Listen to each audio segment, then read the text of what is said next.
If you travel 4,900 feet below the surface of the ocean, something disturbing happens to biology. At the surface, life follows rules we understand. Animals are symmetrical, but once you cross that invisible threshold into the dark, bodies begin to stretch. Eyes either vanish completely or grow to the size of dinner plates. Appendages sprout from places they shouldn't exist. The pressure reaches levels that would pulverize steel. Yet somehow, life finds a way to warp itself into existence. And among the most affected creatures that suffer horribly from this deep-sea creep is the squid. Near the surface, squids are cute, jet-propelled wonders of the shallows. But down here, some turn transparent, some develop human-like teeth, and the worst of them turn into living nightmares that defy explanation. These are the cephalopods of the void, creatures that have traded their beauty for the ability to haunt a world without sun. We are going to follow the plumb line down into the dark to answer one terrifying question. Why does the deeper you go, the creepier they get? Is it a necessity of physics or a cruel joke played by evolution? And what is waiting for us at the absolute bottom? We are about to investigate the ocean's horrible warping of the squid. Subscribe now. You'll definitely want to come back. To understand the horror, you have to understand the baseline. You have to see where it all begins before the darkness takes hold and distorts the familiar into the monstrous. This is a reef squid. It lives in the sun, small, frantic, and delicious. It is prey. This is what we think of when we say squid. It possesses a sleek, streamlined body and large, expressive eyes that seem to brim with intelligence. It is a creature of the light. But as we descend into the Twilight Zone, the light fades and the paranoia begins. The mesopelagic zone, stretching from 200 to 1,000 meters, is a graveyard of photons. Here, the sun's reach is exhausted, leaving only a dim, ghostly blue haze.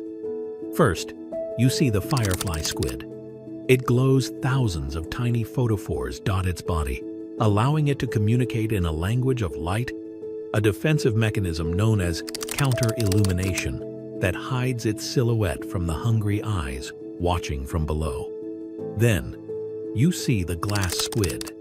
It has turned completely invisible to hide from the shadows below. Its entire body, save for its eyes and a few internal organs, is as clear as crystal. It is a ghost in the water, a shimmering transparency that drifts through the twilight like a discarded piece of plastic. But then, you meet the Humboldt squid. They call them the Red Devils, not just because of their color, but because of their psychology. Most squids are solitary. The Humboldt hunts in packs. They are the wolves of the water. In the Sea of Cortez, they are legendary for their ferocity and their uncanny ability to overwhelm much larger prey through coordinated aggression. They communicate by flashing patterns of red and white across their skin, strobe lights in the dark. But they aren't signaling for mates. They are coordinating a slaughter. This rapid-fire chromatic shifting is a visual scream, a way to disorient their prey and signal to their packmates that it is time to strike. They are hyper-aggressive.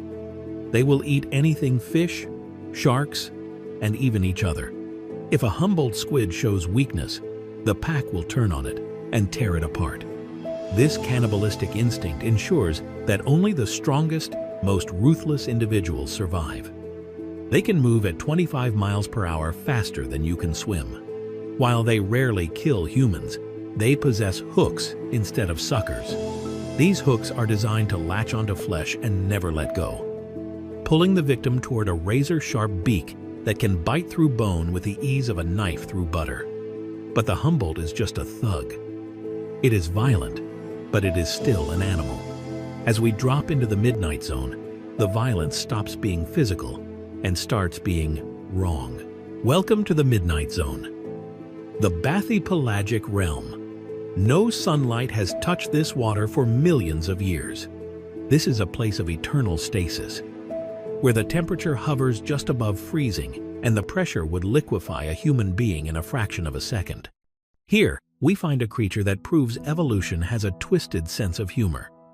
The Promachoteuthis. It looks like a nightmare with a human face. It appears to have a mouth full of human teeth. In reality, they are folded lips covering a razor-sharp beak, but the effect is the same. Uncanny, disturbing. It is a freak of nature, a specimen so rare that we have only ever seen one, but its existence proves that the deep has no limits on how it can mimic the familiar to create the horrific. But this is just a sideshow. The Midnight Zone is famous for one thing: gigantism. The cold and the lack of food force animals to grow massive to become efficient. In a world where food is scarce, a large body can store more energy and travel further between meals. Enter the giant squid. 45 feet of muscle and rage.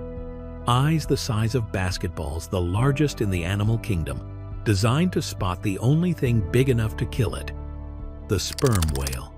These eyes are sophisticated light-gathering machines capable of detecting the faint bioluminescent trail left by a massive predator moving through the abyss.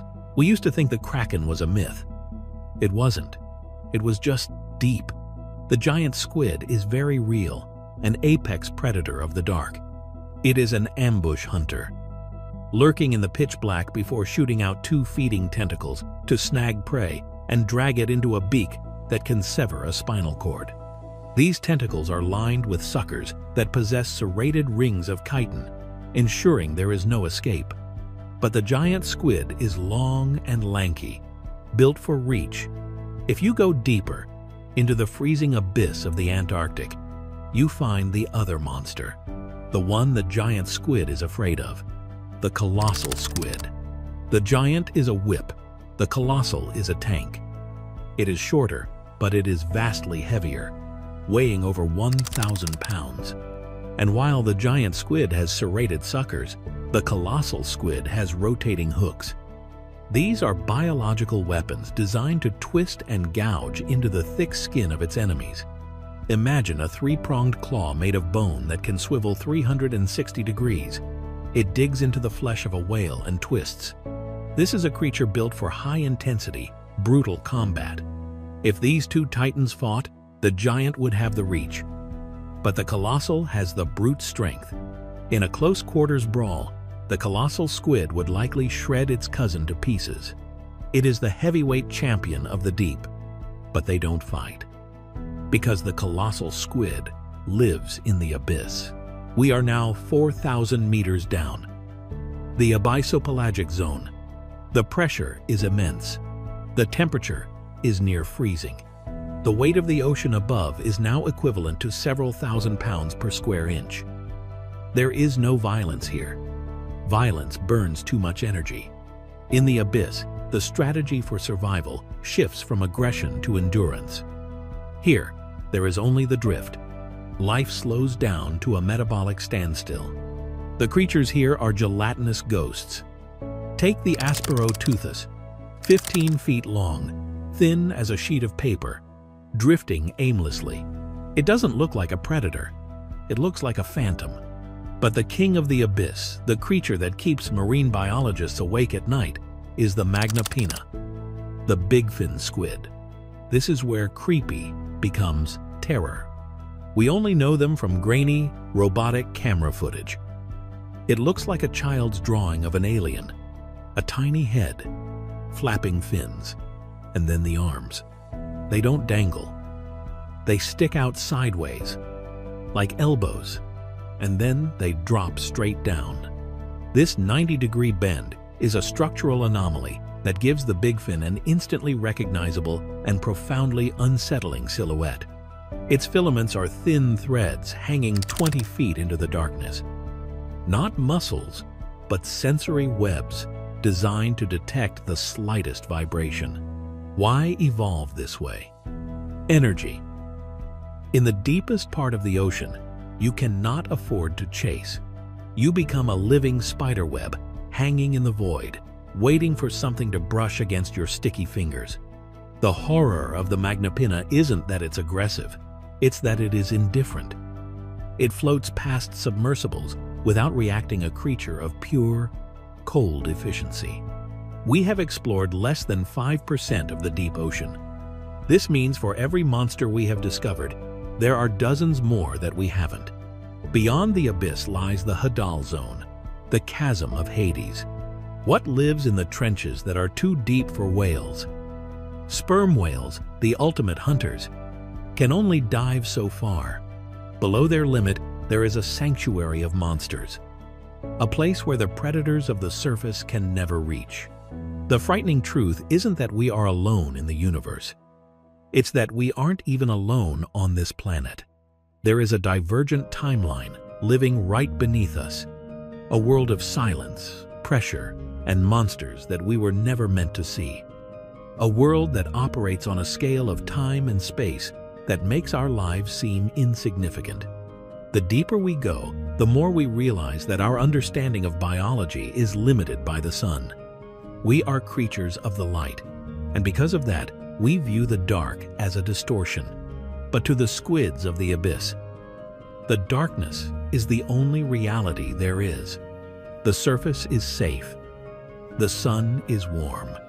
We belong there, where the rules of physics make sense and life follows the patterns we recognize. Stay on the boat. Don't look down. For more investigations into the dark, bizarre, and unbelievable side of nature, subscribe to The Dark Biologist. You will never look at the world the same way again.